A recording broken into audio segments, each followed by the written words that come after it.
Let me ask you something honest. Have you ever walked into a room and felt people pull back?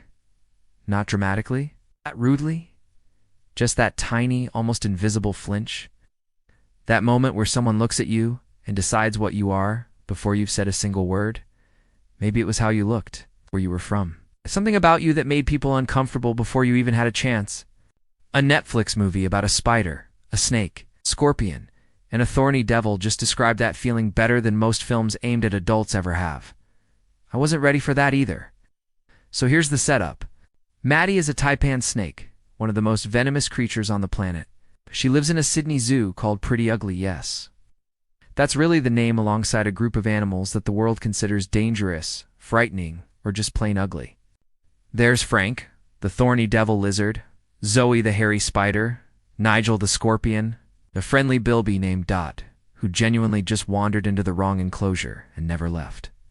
Every single day, Maddie watches from behind her glass as the kids crowd around the cute animals, the fluffy ones, the safe ones, while everyone gives her exhibit a wide berth. Not aggressive, she's not cruel, she just looks like something people decided to be afraid of. And she is exhausted by it. So she hatches a plan. Break out. Get back to the Outback. Live somewhere that doesn't have a glass wall and a crowd of people flinching every time she moves. And honestly, I was already on her side before the opening credits finished. The escape itself is chaotic and funny and genuinely clever in places. But what surprised me, what kept surprising me all the way through, was how emotionally grounded this movie stays underneath all the madness. Because the real conflict isn't the zookeeper chasing them. It's not the obstacles on the road. It's Pretty Boy, this gorgeous, admired, beloved koala who accidentally ends up on the run with them. Pretty Boy has lived his whole life being adored. Everyone loves him. Everyone wants to hold him and photograph him and take him home. He has never once been looked at with fear or disgust. And he has absolutely no idea what that's been like for Maddie. Watching those two figure each other out, the animal who was always loved trying to understand the animal who was always feared, that's where the movie lives. That's where it earns everything. There's a moment where Maddie finally says out loud what she's never been able to say. That she's tired of being the monster in everyone else's story. That she just wants to go somewhere she's allowed to simply exist, without terrifying people just by being herself. I felt that in my actual chest.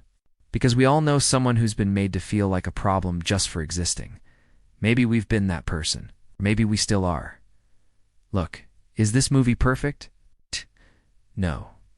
Some of the human characters are a bit thin. The villain is more silly than menacing. And there are jokes that land and jokes that kind of just sit there. But here's what this movie does that I wasn't expecting at all. It treats its misfit characters with complete dignity. Never asks them to be cute. Never asks them to become something more palatable so the audience can like them easier. Maddie doesn't stop being a taipan.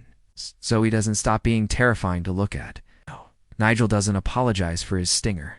They get to be exactly what they are, and the movie says clearly, plainly, without flinching, that's enough. That has always been enough. And the friendship that builds between all of them on this ridiculous road trip across Australia, it's warm and funny and real in the way that friendships between broken people who find each other are always real. They weren't looking for a family. They were just trying to get home. They found both. If you know someone who's always been made to feel like too much or not enough, the wrong kind of person in the wrong kind of room, watch this one with them. Don't make a big thing of it. Just put it on. Let it do what it does. And if that someone is you, I hope Maddie's story sits with you the way it sat with me. Because the world needs more stories that look at the scary, the strange, the misunderstood, and say you don't have to change. You just have to find your Outback. Everyone has one. The place where you get to just be. If this kind of video feels like your thing, stories with something real underneath the surface, subscribe and stay a while. You belong here too.